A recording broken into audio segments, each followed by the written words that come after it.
He never wrote a symphony, never marched an army with a rousing anthem. But he did something quieter and perhaps more enduring.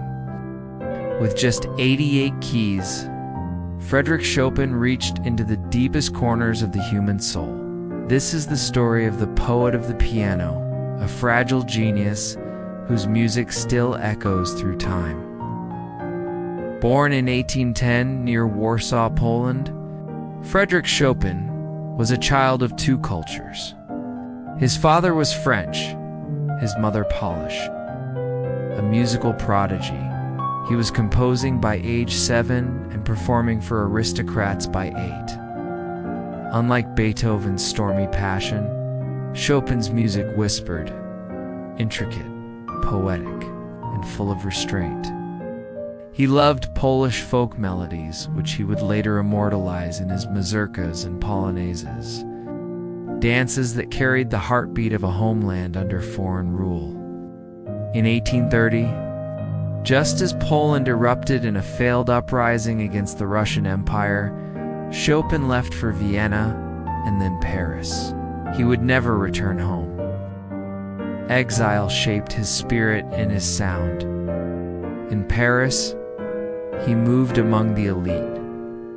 Liszt, Delacroix, Berlioz, and a curious novelist named George Sand, who would become his most famous lover.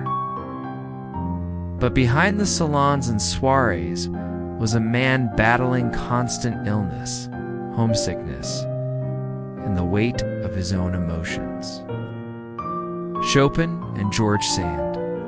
It was no fairy tale. She was bold, unconventional, and nurturing. He was delicate, reclusive, and consumed by tuberculosis.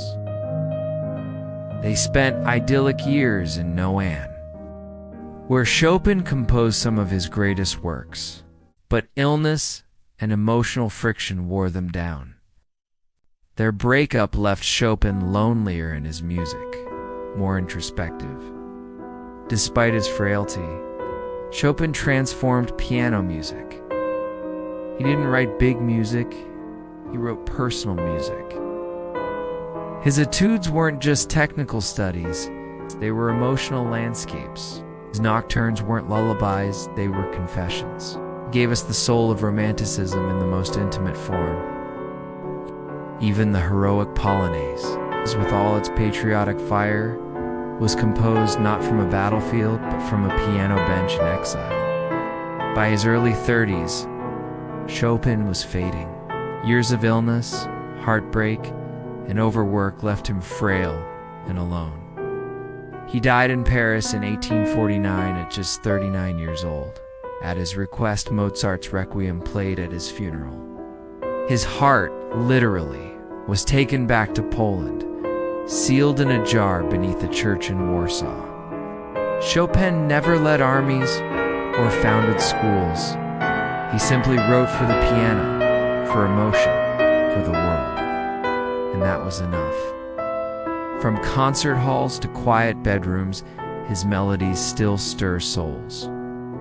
He taught us that fragility is not weakness, it is another form of strength. If this story moved you, consider subscribing for more cinematic biographies that bring lives and letters to light. Every week, a new voice from history, because behind every melody is a life worth remembering.